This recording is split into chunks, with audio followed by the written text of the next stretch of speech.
کہانی بادشاہ اور مکھی پرانے وقتوں کی بات ہے، ایک بادشاہ تھا جو بہت مغرور اور غرور میں رہتا تھا۔ اس کا خیال تھا کہ دنیا کی ہر چیز اس کے حکم کی تابع ہے۔ وہ اپنے تخت پر بیٹھ کر دن رات یہی سوچتا رہتا کہ میرے جیسا طاقتور کوئی نہیں۔ ایک دن بادشاہ دربار میں بیٹھا تھا، اس کے خادم پنکھا جھل رہے تھے، ساز بج رہے تھے اور وزراء خاموش کھڑے تھے۔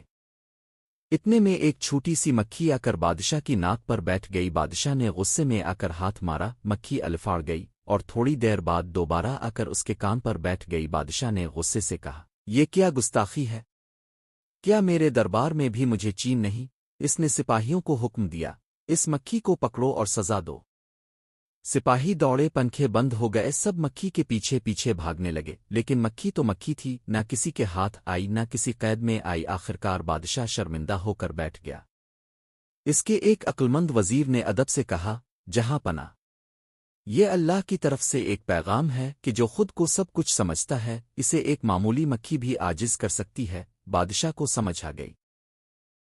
اس نے سر جھکا کر اللہ کا شکر ادا کیا اور غرور چھوڑ دیا۔ سبق: انسان جتنا بھی طاقتور ہو اللہ کی مخلوق کے سامنے عاجز ہے۔ غرور ہمیشہ زوال کی طرف لے جاتا ہے، عاجزی اور شکر گزاری کامیاب انسان کی پہچان ہے۔